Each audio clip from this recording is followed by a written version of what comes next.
Hello, my name is Marvin, and the presentators are Hannah, Kathy, Joseph, Ebrima, and Hao. And this is our presentation on technology in older adults and healthcare. And then these are our table of contents. We're going to be discussing on what it is and the different devices that are most commonly used within these older adults, some benefits and challenges that these individuals might face, and then some case examples of each of the devices, and then we'll be going over privacy, consent, and ethics. Hello, my name is Ibrahim Atrami, and I'll be talking about wearable devices and what they track, especially in our older adult care facilities. First of all, wearable devices are small electronic health monitoring tools worn on the body, such as on the ribs, chest, or as a patch. And they are commonly used in older adult care facility to improve safety and monitor chronic conditions. These devices collect continuous health data that helps caregivers recognize early changes in a resident's condition.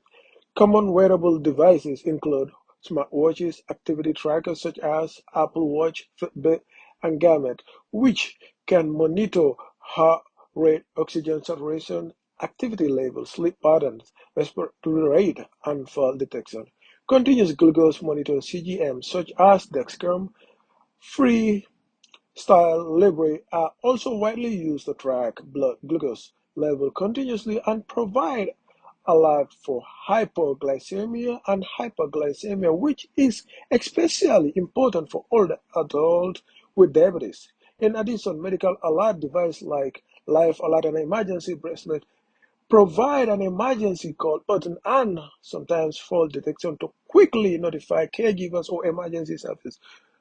However, wearable devices monitor patches such as ECGs, patches, asthma monitoring patches can track heart rhythm, breathing patterns, temperature, and activity supporting long-term monitoring for residents with cardiac or respiratory conditions. Health devices for older adults are becoming more convenient and more widely used as time goes on. We're not only seeing progress in what devices can do, but also an increase in awareness from the companies that are designing them. A focus on accuracy, strong battery life, and a simplified user interface are the top priority for accessibility, which is the main concern for older adults. Navigating screens, clicking on small spaces, and reading small text can be really difficult, even for younger adults. So older populations tend to have a harder time managing these functions. Some devices that we're going to be focusing, like the Apple Watch and smartwatches, are more broad in their use. So they can track things like vitals, they can monitor fitness levels, and also act as somewhat of a life alert adjacent device in the sense that they can detect falls and contact emergency services when needed. Um, and this is extremely helpful. It's convenient, but while multifunction devices are great resources, single function devices can be more reliable, and often they have a better ease of access, especially for the older population. Life Alert is a great example of this.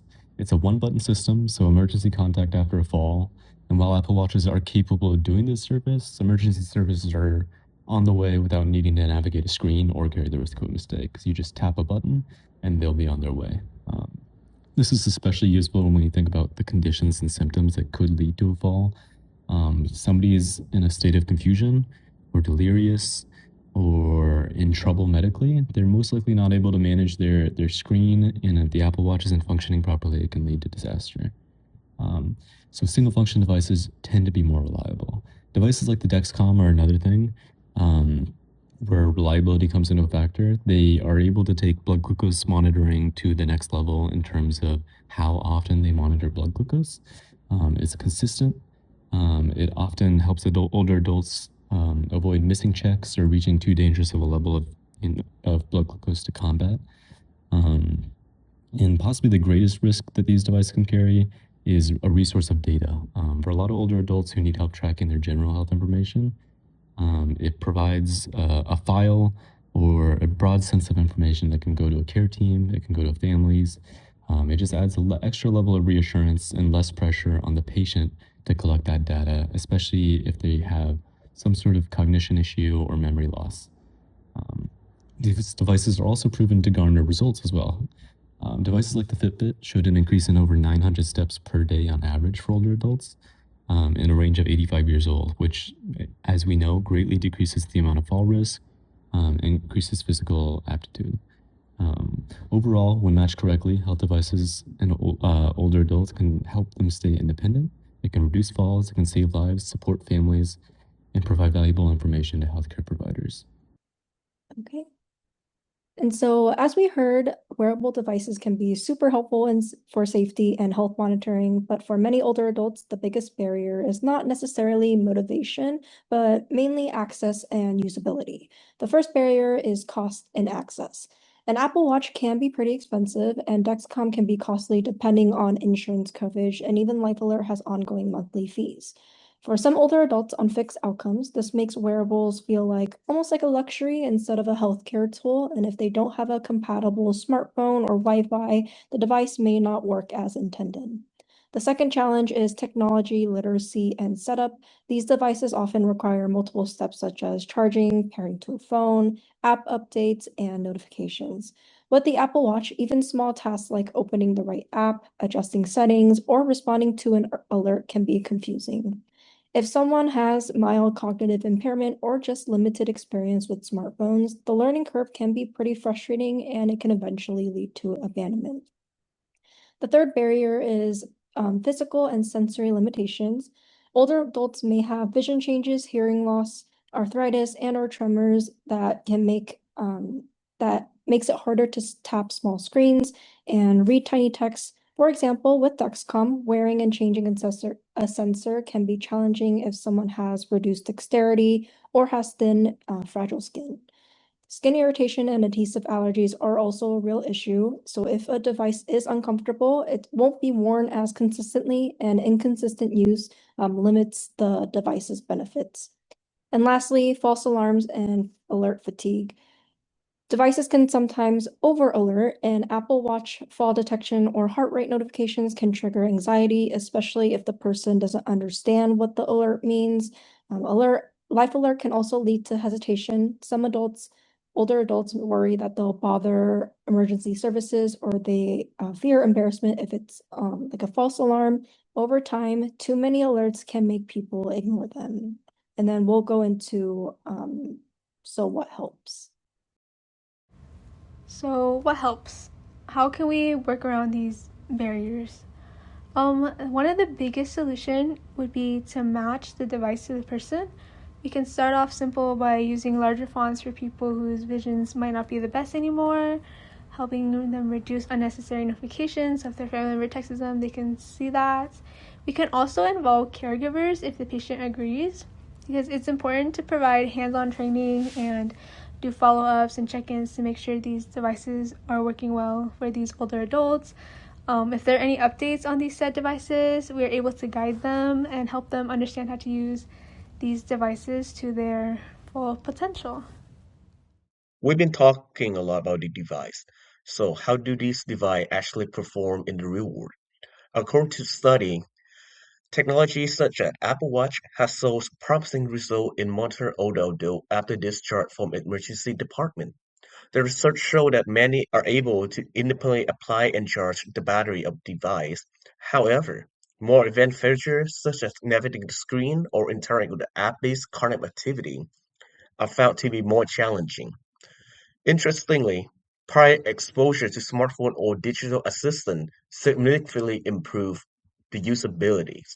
This highlights while older adults are capable of engaging with wearable technology, proper training and family are key factors for their success. Next, continuous glucose monitoring systems, such as the Dexcom, have demonstrated positive outcome in glycemic control, even among adults aged 65 and older with non-insulin treated type 2 diabetes. Real-world data show that these devices can support better blood sugar management and potentially reduce complications. This reflects how technology can empower older adults to manage chronic conditions more proactively and independently. Finally, when considering medical life system like Life Alert, it is important to evaluate feature, cost, and transparencies. Some systems offer unique convenience, but differences in pricings, fall detection capability, and caregiver integration should be carefully reviewed. Clear communication and informed decision making are essential when selling technology that supports safety and independence. For this topic, I will be talking about the concerns of privacy, consent, and ethics on wearable devices for older adults. There are three primary problems that came up while researching these concerns. They are the privacy risks, worsening disparities, and insurer penalization. For primary privacy risks, there are 2 points that needs to be addressed. The first point is the very real possibility of a data leak. Since this is some sort of technology that is constantly taking information, they will need to store this data somewhere. Because of this, lacking any sort of security or regulation could risk data leakage. Another point that needs to be addressed is also the possibility of the company taking and distributing these data to third-party investors. The other primary concern I have for this topic is the worsening of disparities. Technology is expensive, and those who don't earn enough are unable to obtain these benefits, which would mean missing out on rewards and discounts. This ties directly to my third concern, which is the ability that insurers have to penalize policyholders if they aren't able to get data that qualifies for their system. Of course, if the wearable device shows good data, then they will reward you. But if someone from a lower income bracket were to somehow get this device and aren't able to show good data due to multiple factors, then there are little to no regulations that can stop these insurance companies from penalizing these people. One more thing to add is how these devices could very much negatively impact an older adult's ability to live a comfortable life, since they know that their very way of living is constantly being monitored. These are my findings for concerns of privacy, consent, and ethics on wearable devices for older adults. In conclusion, wearable devices are transforming healthcare by enabling continuous monitoring, early detection, and improved chronic disease management. They help us offer safety, independence, and connection for our older adult population. However, to make sure that the implementation of these wearable devices are successful, we need to make sure that it's proper device selection, so matching our devices to our residents, education and support, making sure they know how to use these devices, accessibility, making sure everybody can have access to this if they need it, ethical safeguards, and when our wearable devices are used thoughtfully, wearable devices can significantly improve the quality of life while supporting a smarter and more proactive healthcare. And these are our resources. Thank you so much.